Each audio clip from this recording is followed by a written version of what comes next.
Особенности абхазского орнамента в традиционных изделиях из дерева исследовала выпускница кафедры графический дизайн Амина Аджинджал в своей дипломной работе. Члены комиссии высоко оценили работу студентки, отметив, что это еще один шаг к созданию полноценного сборника изображений абхазского традиционного орнамента, который, к сожалению, до сих пор не был создан.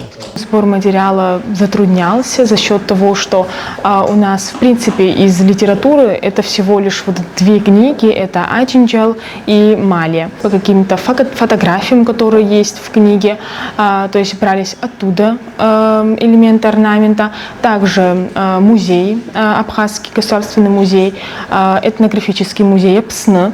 То есть вот такие различные источники. Кто-то даже мне отправлял фотографии своих домов в деревне. Все отрисовки, они были собраны в книгу, было отрисовано свыше 60 орнаментальных элементов.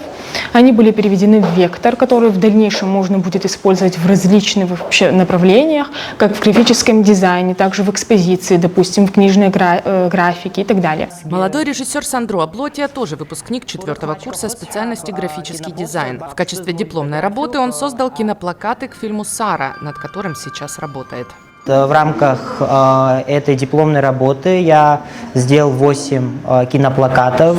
Вот, они все в стиле flat дизайн. Также я еще сделал буклеты, сделал билеты в этом же стиле и провел исследование на тему киноплакатов, как они развивались в Абхазии, вот в каком стиле они были. Я выбрал flat дизайн, потому что он идет как основной сейчас дизайн везде. На баннерах он очень часто фигурирует, и на буклетах, на визитках. То есть он минималистичный, и его легко воспринимать. Ангелина Жвания презентовала проект экспозиции для Музея природы Абхазского госуниверситета. Музей назван в честь академика, кандидата биологических наук, выдающегося орнитолога Виктора Ильича Маландия, который ушел из жизни в 2022 году.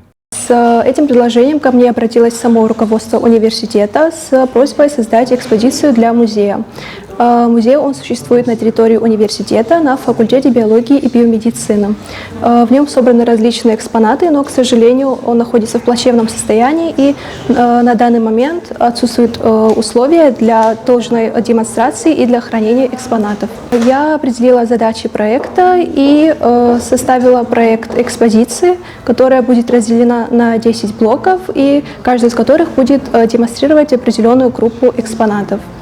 Была проделана огромная работа. Помимо экспозиции был также разработан логотип, фирменный стиль, который послужит рекламой для музея и его продвижения в дальнейшем. Факультет искусств Абхазского госуниверситета – один из наиболее динамично развивающихся. Год назад направление дизайн выделили в отдельную кафедру. Она включает в себя такие специальности, как графический дизайн, ландшафтный дизайн, дизайн интерьера и дизайн костюма. Заведующая кафедрой Елена Лобаху оценит, когда дипломные работы студентов решают какие-то проблемы или отвечают на конкретный запрос и таким образом несут пользу. Дело в том, что вот Амина Аджинджал, да, то есть она берет тему, которая у нас не исследована вообще в обществе. И это, то есть у нас проблема с орнаментом на сегодняшний день абхазским существует, нет исследования. И мы уже второй год делаем так, что вот какую-то часть этой проблемы, до этого у нас было изучение орнамента в текстиле, теперь изучение орнамента в дереве и так далее. И дальше мы собираем как бы материал, чтобы в целом потом сделать какой-то общий исследовательский комплекс такой. И вот то, что делала Ангелина Жвания, то есть была задача поставлена университетом, и она сделала диплом не в отрыве от чего-то, а с интересами, которые стоят перед университетом. У нас часто дипломники тоже берут темы, которые интересны или заказы уже есть. Есть уже люди, которым это интересно. И действительно это можно как бы развивать, потому что они делают дипломную работу, они креативные в этом. Им это интересно, и в то же время это может быть что-то новое для людей и для общества в целом. 12 выпускников специальности графический дизайн защитили свои дипломные работы. 9 из них получили высший балл, включая всех героев этого репортажа. Надежда Боровикова, Инна Лагухава, Абаза ТВ.